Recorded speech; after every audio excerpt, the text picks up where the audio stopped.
It's April 2nd, beautiful spring day here in Keedysville, Maryland, and we are excited because here I am at the post office and I'm going in to pick up our chicks.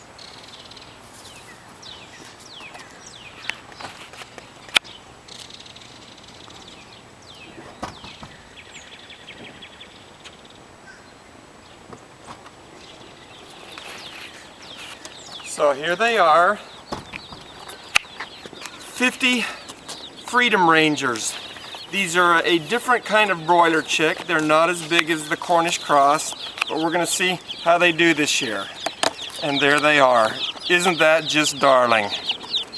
They're a little bit darker than the Cornish cross. He's got a little brown on them. This is the first time I've ever seen this kind. And so let's go and get these home and get them under the heat lamp. Get them fed.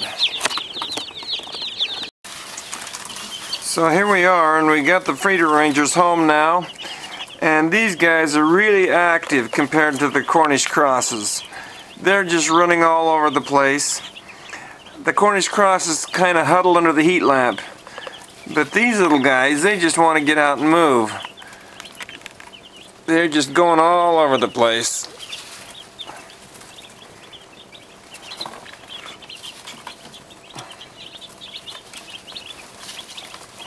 Look how fast they are. So these Freedom Rangers come in 3 different colors. We're supposed to have some grayish black ones, some red ones, and some yellow ones. Because they're kind of a hybrid, and so we'll see how they turn out. But it's kind of fun to have them here. And already I can see they're growing. It's only been a few hours and they look bigger already. So Nathan, what do you think about these guys? They're better. You like them better than Cornish crosses? Yeah. Alright, we'll see how they do. Our Freedom Rangers are 2 weeks old today. They are a very active bird compared to the Cornish cross. They flap around a lot, and they really like sparring with each other. They go up chest to chest, breast to breast with each other, and I can tell that there's a big difference between this breed of broiler and the Cornish cross. You can see there how active they are. They are trying to even fly over the boards. Now you can see the boards to the right here are not very tall. Hi, Mark. Hi. And I've seen these broilers try to fly over these boards, and I hope that they don't fly over these boards for another week, because I want to keep them in here one more week before we put them out on the pasture to make sure they're fully feathered. You can see that I've gone to the big waterer and to the homemade feeding system that I showed you last year. It's just a tub that the feed goes into, and a 5-gallon bucket sitting on some bricks in the tub with holes drilled around the bottom of the 5-gallon bucket. So the feed just falls down, and I like these feeders a lot. Now I'm going to show you something that I would not suggest that you do at your house, but I'm a risk taker and I just didn't know what else to do. But I'm going to come around here, and you're going to see that we got our Cornish cross broiler chicks today. I should not have put these near the other chickens because of disease problems that there might be. I don't think there's any disease problems. I'm willing to take the risk because I didn't have any place else to put these. So these Cornish cross broilers are brand new chicks. They were born yesterday, and now they're getting accustomed to their new surroundings here.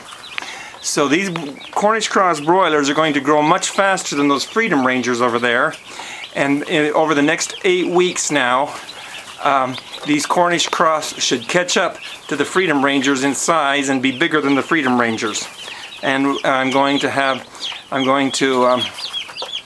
measure the feed for each. I'm going to keep track, and we're going to see how these Freedom Rangers do in comparison to our Cornish cross. I hope to be able to process all 100 of these chickens on Saturday, June 12th. These Cornish cross broilers are 3 weeks old now, and we're going to keep them in here one more week and then put them out on the pasture. But we have a little bit of a problem here. I had one of my Freedom Rangers who hurt its leg, and so I had to put it in an infirmary for a while, a bin, and we kind of doctored it back to health. And it didn't eat very well, and it's a lot smaller than the other Freedom Rangers out on the pasture, so I didn't dare put it into the in with the others because I thought that they might try to kill it. So I thought, well, let's try and put it in with the Cornish cross. And so here it is.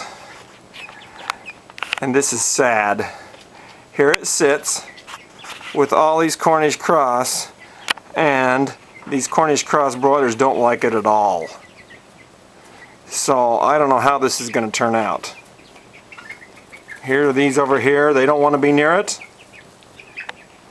Here are the ones over in the corner who don't want to be near it. You can see that they don't like this thing at all. So I don't know how this is going to turn out.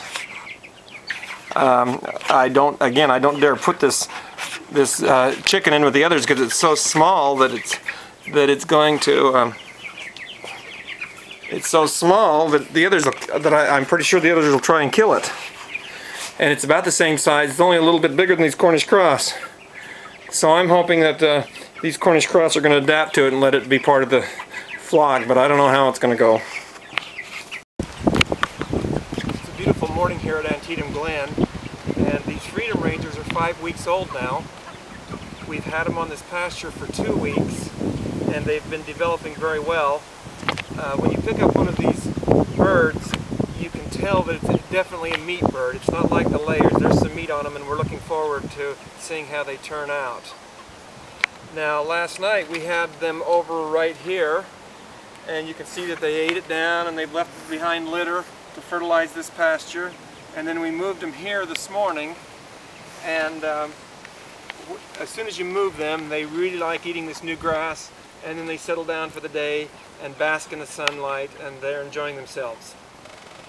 I had hoped to put them in the pasture netting instead of one of these coops, but somehow the electrical line from the house was cut, so I don't have a charger to charge the netting. So we put them in the coop, and I wish they had a little bit more space than they have, but I think they'll be all right.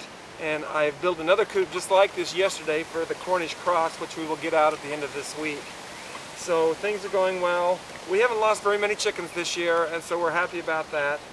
And we're looking forward to seeing how things turn out over the next 3 to 4 weeks. Here we are at about 5.5 weeks, and we now have the broilers out on pasture. Nathan, come on around here.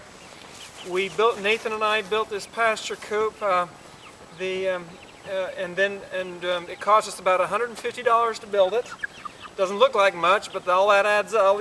All these treated 2x2s and the roofing, it all adds up, $150.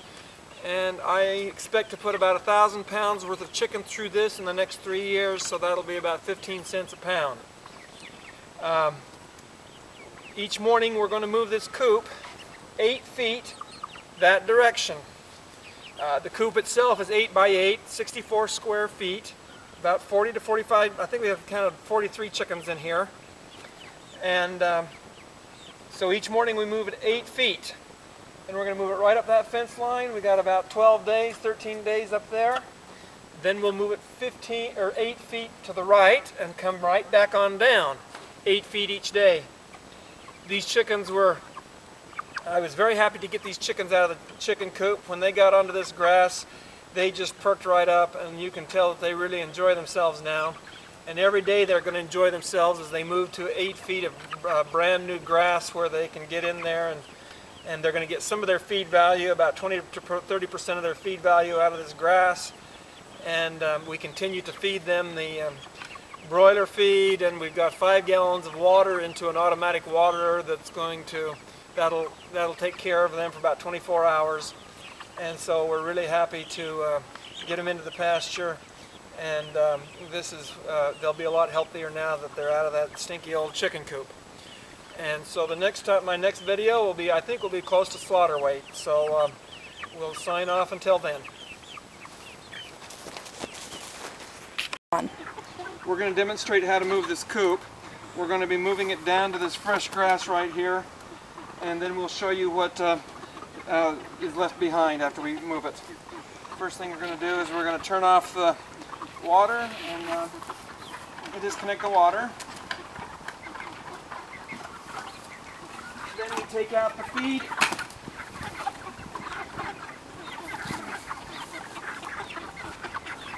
And then we move the coop.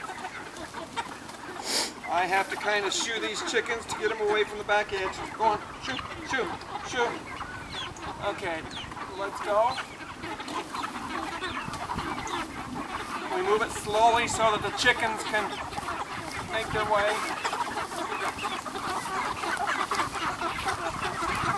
Mark, look where you're going.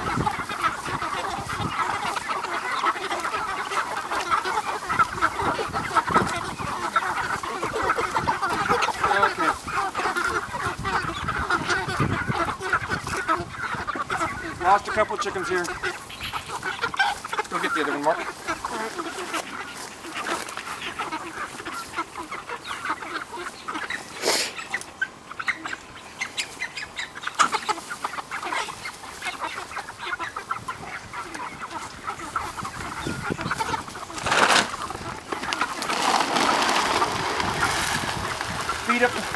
Fill up the feed bucket.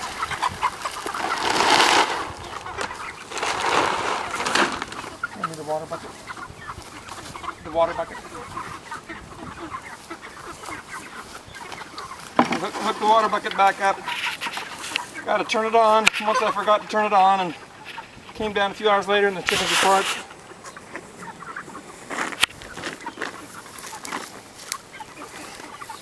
Fill it up with water.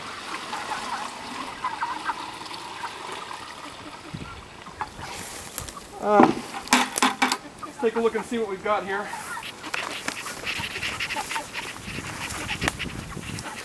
They've eaten down most of this grass and they've left a nice layer of chicken litter. Lots of nitrogen, potassium, and phosphorus to improve this pasture that we've got here. So that's the process, and we do this twice a day. Today is harvest day. We are going to harvest these Freedom Rangers and the Cornish broilers over there. We were going to do this ourselves this coming Saturday, but after helping my friend the other day harvest his Freedom Rangers, I realized we weren't going to get these all done in one day. And since we are leaving for Idaho and Utah this weekend to take these broilers back to taste test with our family reunion, we decided we got to get it done. So we're going to have our, we're taking them to our Mennonite friends, and we're going to have them kill them for us today. In this experiment, in comparing the Freedom Rangers and the Cornish, we have seen advantages and disadvantages of both. I'm going to have to sit down and write up and decide which I'm going to do next year. Some of it will depend on how much meat we get out of these today, and I'm going to do the economic analysis looking at how much feed I put through them, and so I'll have a write-up on all of this and let you know how our experiment turned out. Okay, you ready? Go ahead. So here we are in Sandy, Utah. Our chickens have come here 2,500 miles by way of Mount Rushmore. They arrived in good shape. There was still ice on the inside of these chickens.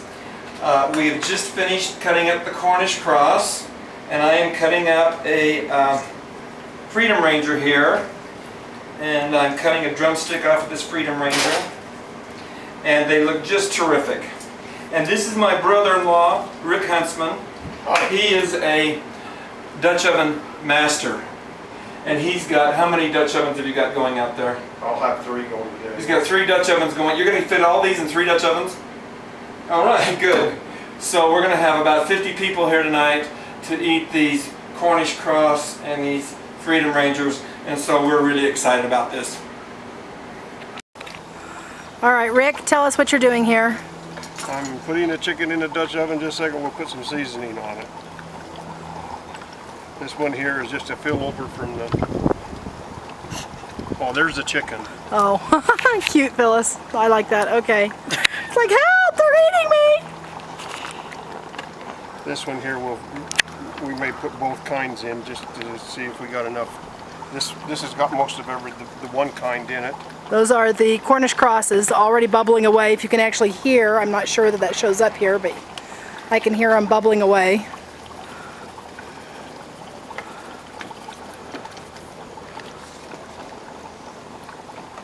This is my favorite, lemon pepper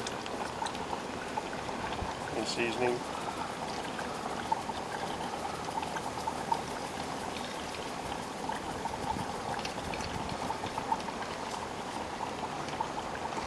And then we got a little chicken seasoning.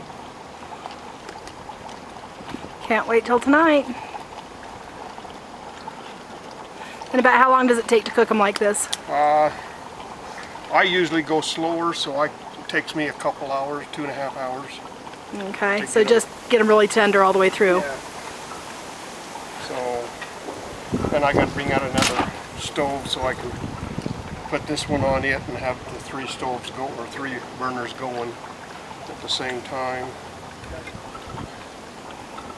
Set that one over here. We'll lift this one up so you can see what it's doing.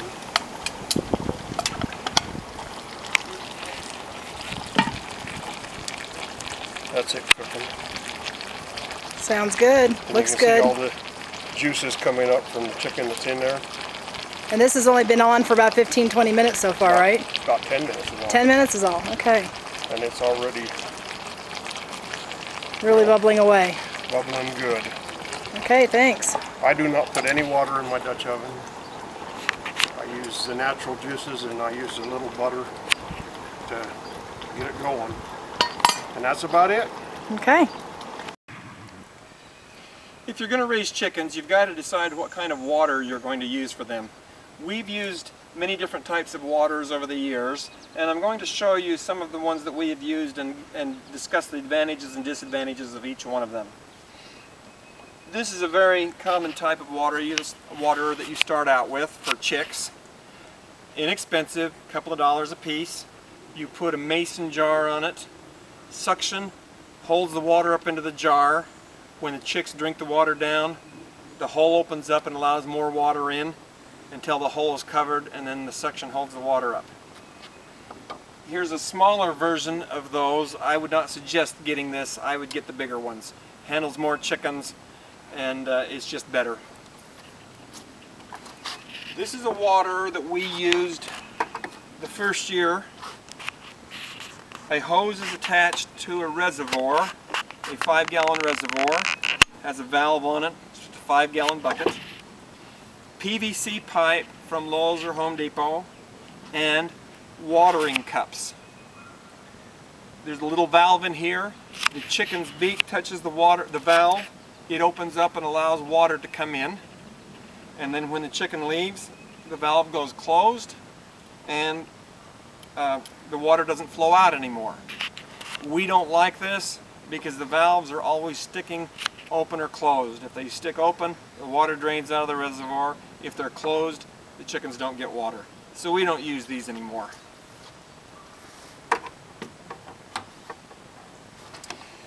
This is a nice water.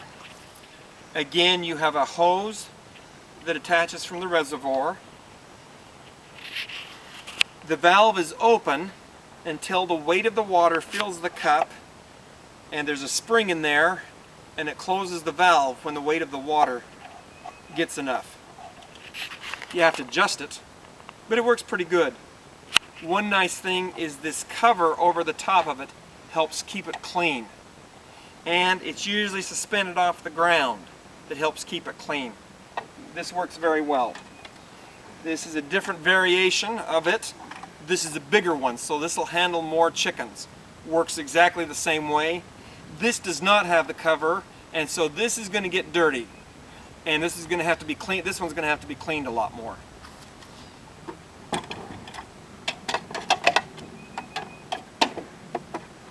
One time I just went and got a dog bowl.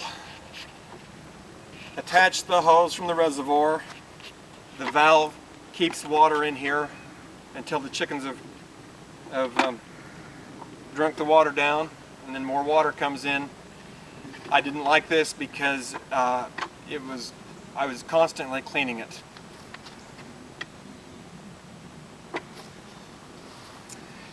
This is high capacity water. It's very large. This can handle a lot of chickens. The hose goes to the reservoir.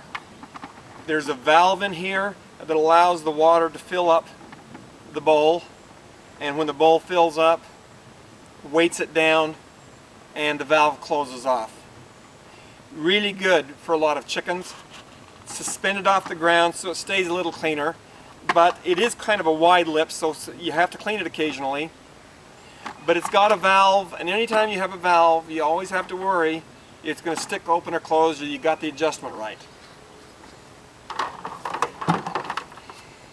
This water has an advantage over all other waterers. It's metal.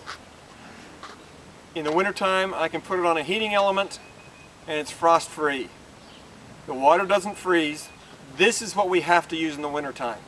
All the others will freeze up. You fill it with water. There's a little hole at the bottom where the water drains out, and it works on the same suction principle as the mason jar. Handles quite a few chickens. You can get these in different sizes. The lip is kind of narrow, so it doesn't get too dirty. I would always suggest putting these up off the ground on some bricks or some 2x4s. Keep them up off the ground to help keep them clean. This is my favorite. Very simple. Fairly inexpensive. You can get them in 2-gallon, 5-gallon, 7-gallon. I would not suggest 7-gallon. That's 70 pounds of water. It's hard to lug around. The water runs out of the hole until the hole is covered with water, and then suction keeps the water in the reservoir. When I need to fill it, I take the cap, cover the hole,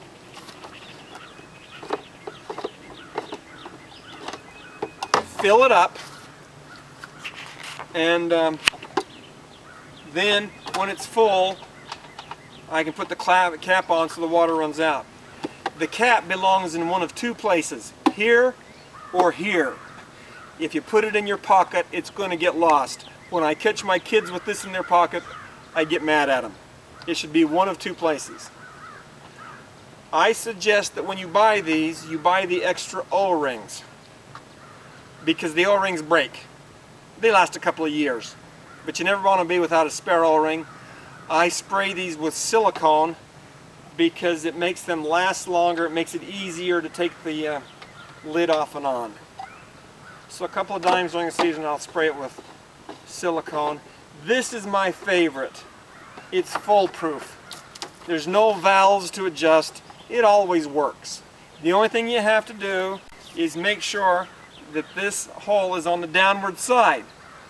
If it's on the upward side, all the water will drain out. So if you're on a slant, make sure this is on the downward slide. I would suspend this on above the ground with a couple of bricks, like I would the other waters. So I like this a lot. This is what we use all the time. We use this in the summer. We use this in the winter. If you're going to use one of these others, you might try to find a bigger reservoir. This is a 20-gallon reservoir. I get these from dairy farmers. They are from the soap that the dairy farmers use to run through their stainless steel lines to clean their milking equipment. And so it's kind of nice to have a 20-gallon if you're using one of these other waters so that you don't have to change it as much. So that's my opinion about the different kinds of waters. If you have your own successes or failures with different kinds, I would encourage you to make some comments on the blog about your own experiences, because I think we'd all appreciate what you have learned about chicken waterers. Now, as I've been standing here, you probably wonder what this thing is. This is the mother of all pasture coops. I got this 2 days ago. I bought it off a woman in the northern part of the county, and I pulled it on a harrowing trip across the county behind my pickup, but it's here now, and we're really excited about this pasture coop. And so in my next video installment, I'm going to give you an open house of this pasture coop and show you how it works. But I wish you luck in raising your chickens, If you have any questions, you can always post your questions on this blog and we'll try to answer them. It's Tuesday, March 22nd. The afternoon sun is streaming into our chicken coop here. Nathan's holding one of our Araucana chickens, and we are really excited today because Nathan discovered the first eggs of this flock. There's 3 eggs, 2 whites and a blue, so we know that the blue one came from the Araucanas and the white ones probably came from the Leghorns. And so we're really excited today because now we're going to start getting fresh eggs. We haven't had eggs for the last couple of months since I got rid of our old flock and we got this new flock. So this is a great day for us here at Antietam Glen. Nathan, what do you think about this? It's good. Nathan, do you know how to hold chickens? Another Araucana just flew up behind Nathan. Here's the rest of our chickens. There's a Delaware, Black Australorp, Buff Orpington, a couple of Leghorns. So we got a nice flock here, and we expect to get eggs every day now. We have a hen here who has been, get out of the way. We have a hen here who's been sitting here for days. She's not sick. She's nesting. Somehow she thinks she's going to hatch these eggs that are under her. I don't think she's realized there's no rooster around here, so it's not going to do any good, but I admire her mothering abilities here.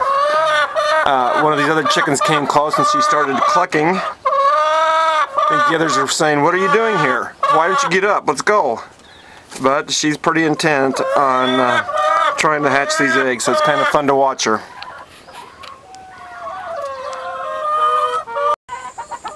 Alright, here is Catherine, who's going to get this snake for us. And Pick it up by his head. I can't believe it. Her husband is sitting here watching because he doesn't dare do it with this. And, oh, look at this. Oh, she's even being gentle. You need to get its head or it will bite. Where's the head? It's over here.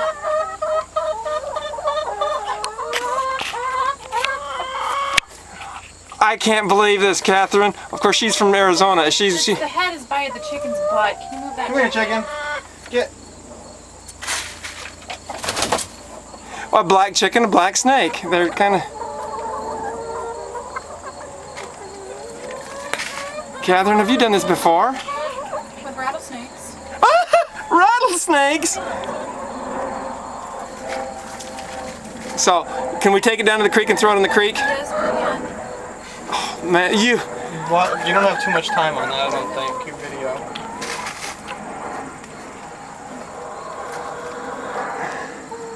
Can you get closer to the head so it doesn't bite you? Thank you. I can't believe this. This is incredible. This is incredible.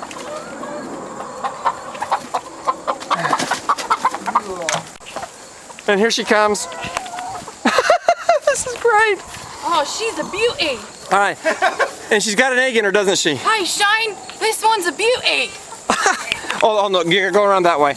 And I'm going to sign off now. We're taking this down to the creek and we're going to throw it in the creek. It'll swim across the other side and it'll never bother our chickens again.